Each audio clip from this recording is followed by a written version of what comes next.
Life is not just the passing of time. Life is not just the passing of time.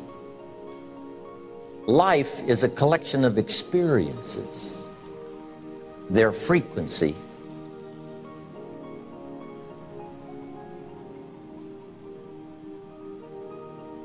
and their intensity. Life is not just watching the clock tick away. Life is a collection of experiences, their intensity, their frequency.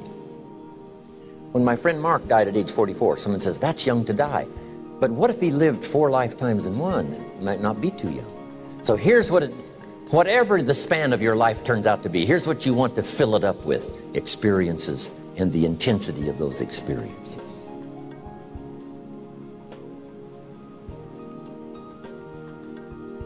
But now let's talk about the management of time.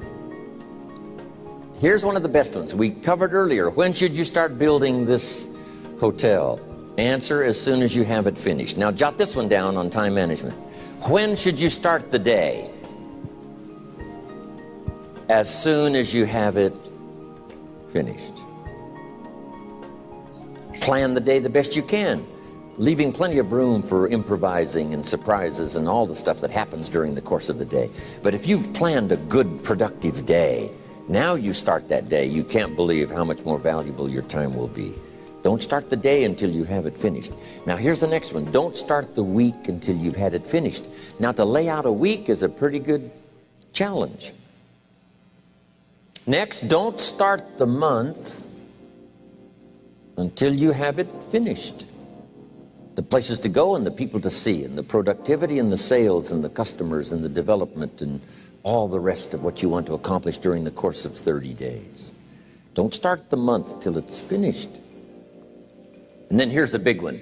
This is really challenging. Don't start the year until you have it finished.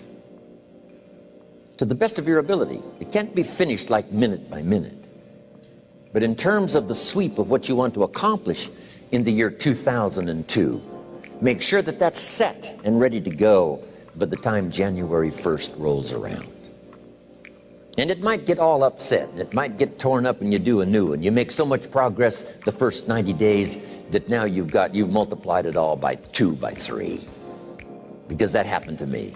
I thought, wow, this is going to be a great year. By the time I'd finished the 3rd month, I'm rolling, I'm soaring. So many things are happening, I revised my whole year's plan. Okay. Now, jot this down. Approaches to the management of time. Here's the first one. Ignore the subject. I mean, that's good advice. Don't let anything overly bug you.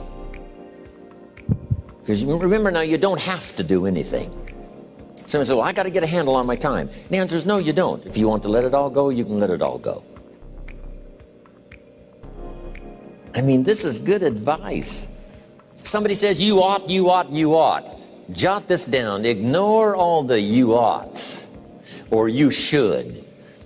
Only if they're giving general information. We should. It's better to say, if you're teaching, we should. Not you should, we should. Then you let me listen in without it being too confrontational. If everyone did this, see, that'd be great. And then you give a person a chance to choose to do it or not to do it. But when you start the you ought, now see, if I don't, now see, we got some tension and maybe some problems. So you oughts seem to always create problems.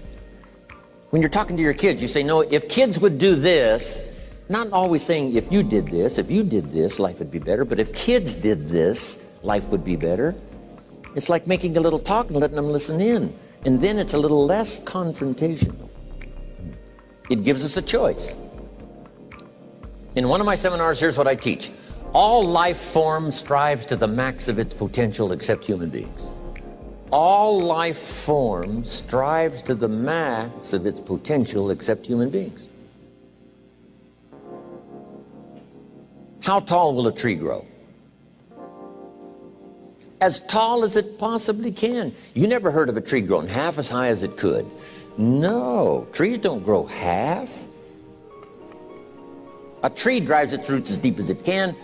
reaches as high as it can, produces every leaf it can, every fruit it possibly can. To the max. Every life form strives to the max, except human beings. Now, why not human beings? Jot this down. You've been given the dignity of choice. You're not a robot. You don't have to repeat this year the same as last year. You can tear up last year's plan, develop a new plan.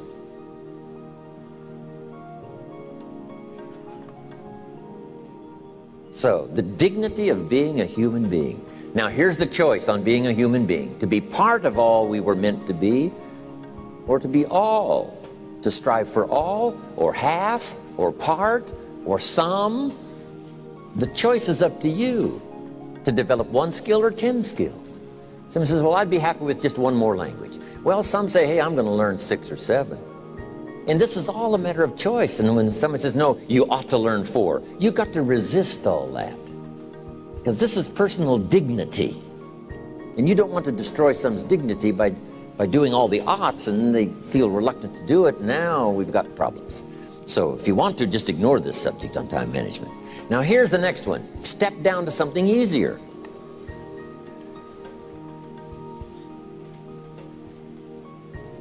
The guy's in sales, and he says, oh, I want to own the company. Finally owns the company. Now he's got no time to play golf. He said, when I was in sales, I was making big money playing golf 3 days a week. Heck with this owning something. Heck with managing. My life was never my own after I started to manage. I'm going back to sales. See, this is the key. If you're getting too pressed, you might consider stepping down to something with a little easier time pressure. Little girl says to her mother, Daddy comes home, brings his briefcase and pats me on the head and says hello, disappears and works on his papers. How come my daddy doesn't play with me? And her mother said, look, your daddy loves you very much, but he's so busy at work, he can't get it all done, he has to bring it home.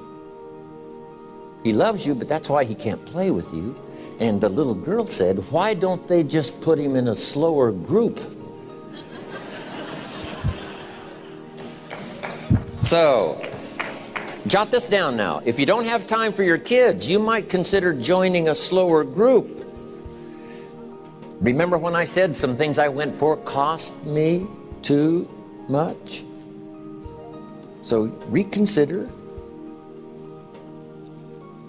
Next key to time management, and that's work longer and harder. But see, there's a limit to that. I almost lost my health the first year. I went so crazy about personal development and achievement. I just went bonkers. You know, I told you I was skinny, but at the end of that first year, I was a walking shadow. And then it suddenly occurred to me, what if I got rich and too ill to spend it? I mean, that was a shocker. So I started, developing a little more reasonable.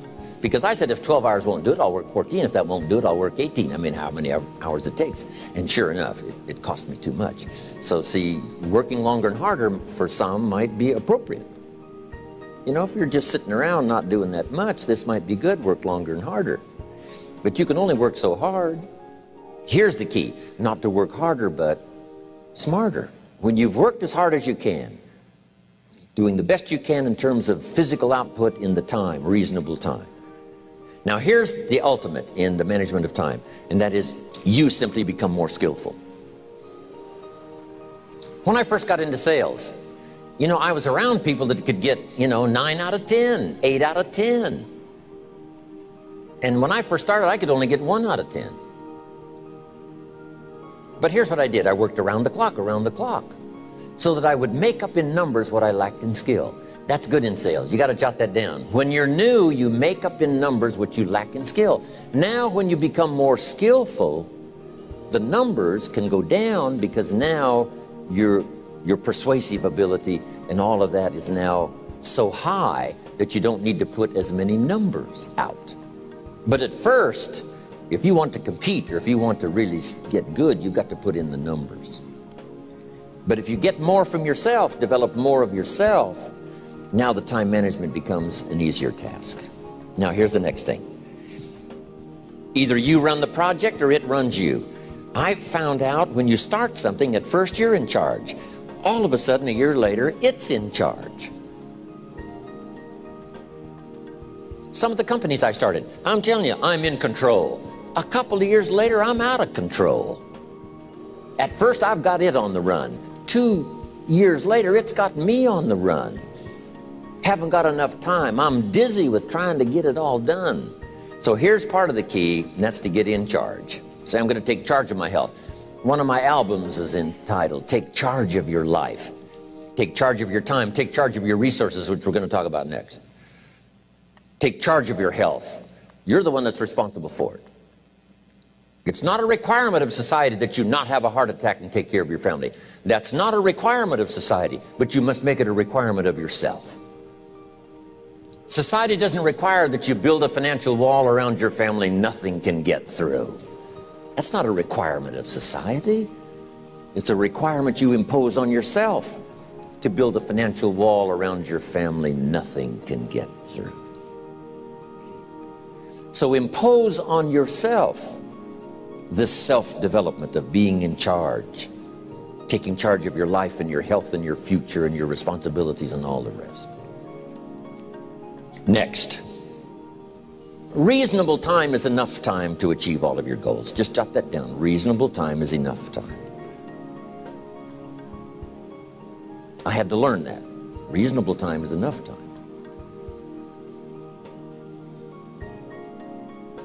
Here's why. It's not the hours you put in, it's what you put in the hours. If you start depositing greater ideas into the hours you've got later than now, I'm telling you, later you can't believe the productivity that will flow. The ideas you can't think of now, a year from now, they'll start to flow.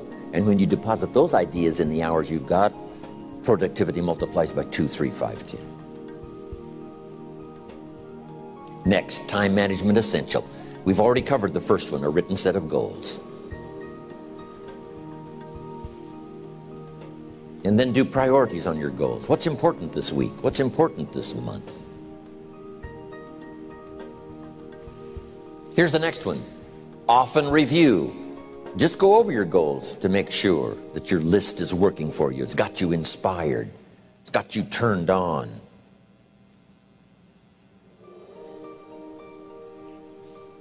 Somebody says, how come you're up so early? Say, if you were headed where I'm headed, you'd be up early too. Well, if you were going to meet who I'm going to meet, you'd be up early. If it was going to stack up for you like it's stacking up for me, you'd be getting up early. Here's some more time management essentials. Learn to study what we call majors and minors. You pick up the phone. Here's what you must say when you pick up the phone. Is this a major conversation or a minor conversation? If it's minor, a few pleasantries and you're done. If it's major, maybe you've got to make a few notes. So here's the next one. Important conversations, make an agenda before you make the call. Just jot down a little agenda. It's so easy now to just talk out of your head. Did you ever hear a conversation end like this? Let's see, there was something else. See, you don't look that swift. I can't think of it right now. I'll call you back. See, you look a little incompetent. Let's see, there was something. It escapes me right now. Really? So have you got this now? Make an agenda before you make a call if it's an important call. Now later that saves you all kinds of stuff. You call John in, the salesman, say, John, remember those 4 things we went over? He said, no, we didn't talk about that. And then you pull out your daytime or whatever, and there's the list you made when you made the call. He said, oh yes, seems like I do remember. And you've got him with your list. If it's just, salespeople especially can talk you out of what's in your head. It's true. No, we didn't talk about that. And if you don't have a little proof, I'm telling you, it's gone. So make an agenda before you make a call. So what's major, what's minor? Now here's the key on this. Don't major in minor things. If you take up major time to do minor things, I'm telling you, you'll be behind the curve constantly. Here's what we learn in sales training. What's major time and what's minor time? Here's minor time, thinking about prospects. Here's minor time, making lists of prospects. Here's minor time, keeping books on prospects. Here's minor time, going to see the prospect. Here's minor time, evaluating the prospect after you've been there. That's all minor time. Here's major time, in the presence of the prospect. That's major time. And if you took a look, if you're in sales and you took a look at a week, you'd say, my gosh, I'm spending 90% of my time on the minor stuff and so little time on the major stuff in the presence of. How many hours in the presence of in my day? How many hours in the presence of during my sales week? Because the time that really counts is in the presence of the prospect. Majors and minors. Here's another key time management essential. Don't mistake movement for achievement.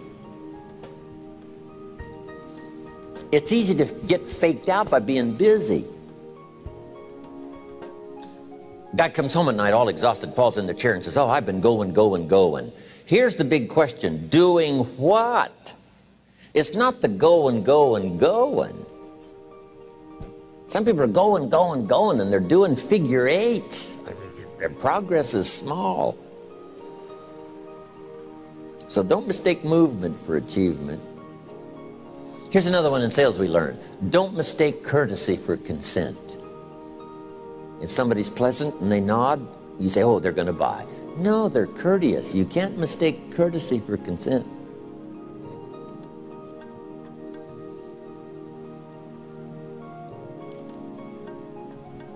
Now here's a big one, concentration. I had to learn this. All those years ago, I'm in the shower trying to compose a letter. Found it turns out to be a strange letter.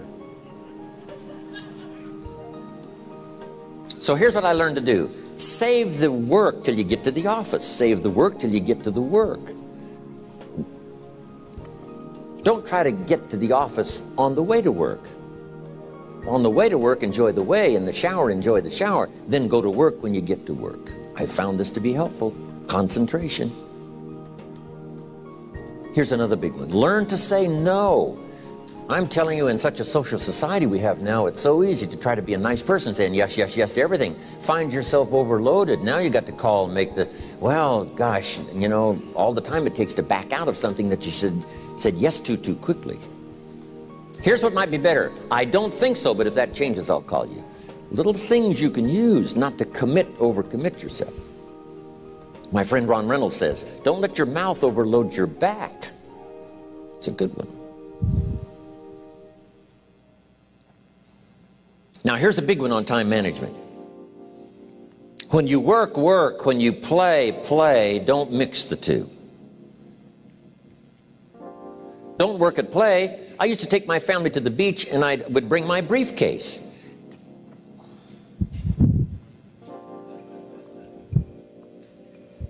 I learned not to do that. Or at the beach, I'm saying I should be at the office. Now my family's upset because I'm at the beach and I'm thinking office. Now when I'm at the office, I'm thinking what? I got to get my family to the beach. So things are not going too well at the office because I'm thinking beach, and things are not going too well at the beach because I'm thinking office. Here's what I learned to do. At the beach, be at the beach. At the office, be at the office. When you work. When you play. Don't mix the two. Don't work at play. Now here's one of the most important ones. Don't play at work. Work is too serious. You don't want the reputation of being the office joker. It's not a good one. Yes, there's time for some pleasant stories. Yes, there's time for a little humor. Yes, best if it's a happy office, of course. But I'm telling you, you got to be serious about work because you're parting with a piece of your life for the work you do. Your work costs you a piece of your life. Here's what it's called. Serious business. Not grim, not unhappy, but serious. Key. Don't play at work. The old expression, I don't think we use it anymore, horse around at the office. Play around, play jokes, play tricks. No place, not at the workplace. At the beach, yes. At the bar, yes. Somewhere else, not work. You got to treat work with all due conservative passion because it's leading you to your future. Here's another key phrase, all work is good. You may not like your job, but if it's the stepping stones to get you to where you want to, to go, you got to appreciate your job. You don't have to have a passion for your job.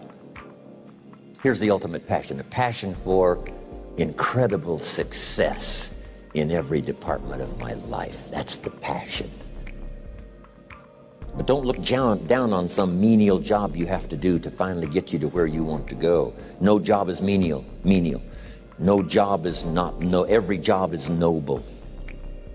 Training life for pay, making a contribution to society.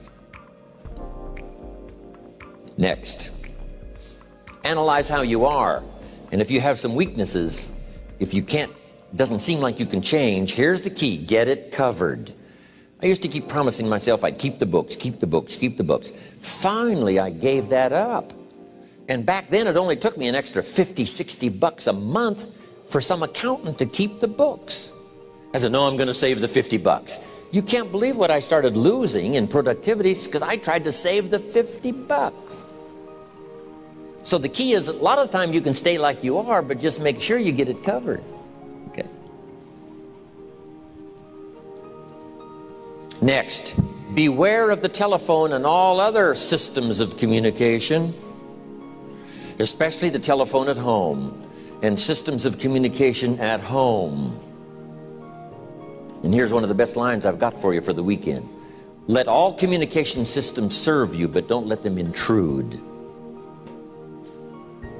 When it comes time to have dinner with your family, you shut off all systems, unless the ones that can take messages silently. Don't let the phone ring. Don't let anybody intrude, come through the front door nor the back door, nor through the telephone or any other device. So you can't reach John and his family when he's having dinner. The President of the United States couldn't get through. If you develop that kind of a reputation, father, mother, when we have dinner, when we're visiting and have this time with our family, nothing intrudes. So don't let these clever little devices keep intruding. You've got to have a place that's sacrosanct, it's valuable. You don't let anything in for that period of time. Okay. Isn't that good advice? Excellent advice. Here's the next one. Read all the books. You know, I've only got a few notes here on time management, but if you've got some particular challenges, you run a big organization, a big corporation, you've got some challenges, there's plenty of books. Now, here's what's next. Just be more alert to the things that might be stealing your time. Here's why. Time is like capital. You can't let someone steal your seed corn. You can't let someone steal your capital. And you can't let someone steal your time. You must designate your time. And some of the time that you designate, you must not let anyone steal.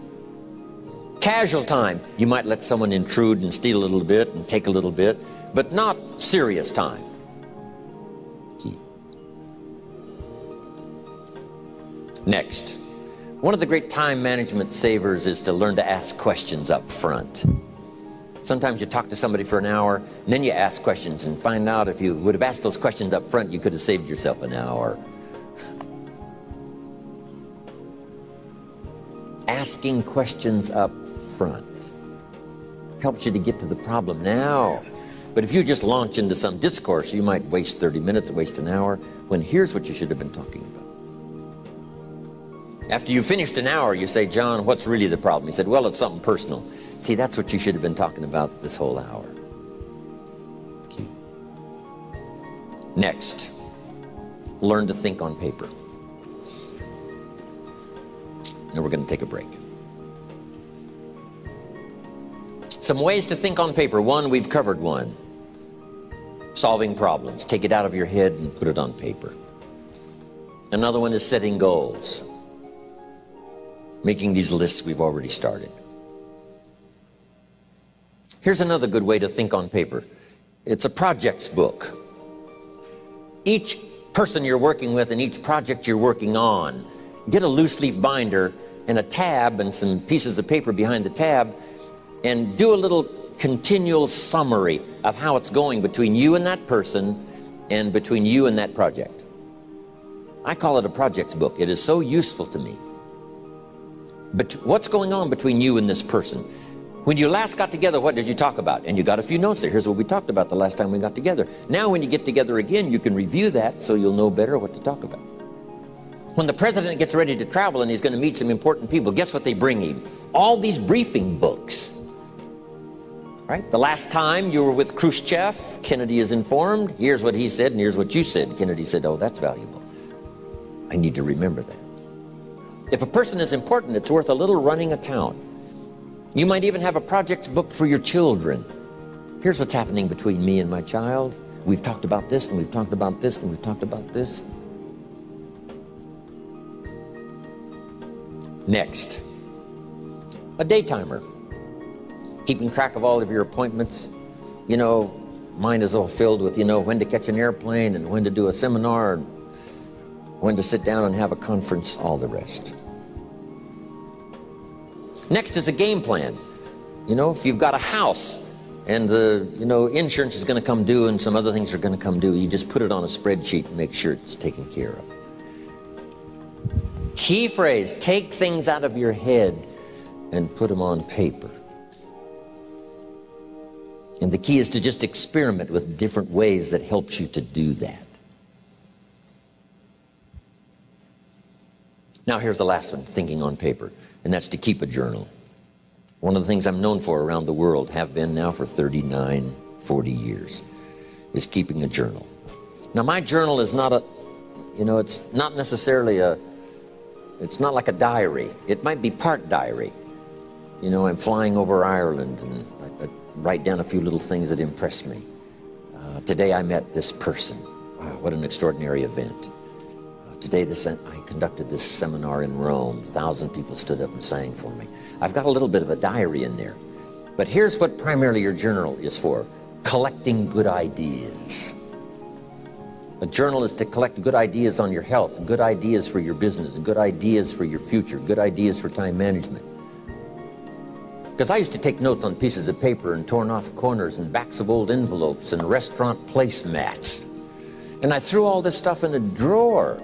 It did not serve me well. I finally learned to get a bound copy, right? And just keep a journal, right? If I was here, I had my journal, I'd be taking notes, right? These 2 days in my journal. Now, if you're caught without your journal, you just take the notes when you get back home. You put those notes in your journal, throw the paper away. Because we don't usually go through paper to review. But see, my journals now make up a significant part of my own library. My journal's all reserved privately for my children and my grandchildren. Can you imagine what I've collected over the years? It's unbelievable. There are 3 treasures to leave behind. I think you've already got those notes, right? Here they are. Number 1, your pictures. Don't leave the event unrecorded. It takes only a fraction of a second to say, here's who I was with. When I travel the world, right? We take all these pictures, and here's one of the gifts. People send me the pictures they took of me and them. It's part of the treasures I have on the farm. Incredible. A picture's worth 1,000 words to describe the scene, the emotion, what happened. Say, wow, this was an extraordinary day for me when I met these people. Here's what they told me happened to them when they went to my seminar 10 years ago. Wow, the drama comes back if you've taken the pictures. It's one of the treasures to leave behind when you go. Remember the old photographs that we have now of, 100 years ago, 70, 80 years ago, just a few photographs? What would it be like if you had thousands of photographs of the past, of your history, your mother, your father, right? Grandparents? So change all of that now for your children. Leave all your photographs as a record. Here's what's next to leave behind, and that's your library. The books that changed your life, the books that changed your health, the books that rescued you from oblivion, the books that you passed on to other people, they were so exciting for you, the books that made you financially independent, the books that developed your leadership, the books that gave you wisdom to ponder when things were tough, the books that got you through the winter, the books that helped you to plant in the spring and harvest in the fall. What a treasure to leave behind. If you do that, here's what's for sure. Your books will be more valuable than your furniture. Wow. Now, the third treasure to leave behind is your journals. The notes you took that helped you to live life as you lived it. Long after you're gone, a treasure that children, grandchildren, great-grandchildren will find so fascinating. They may use it to help guide their own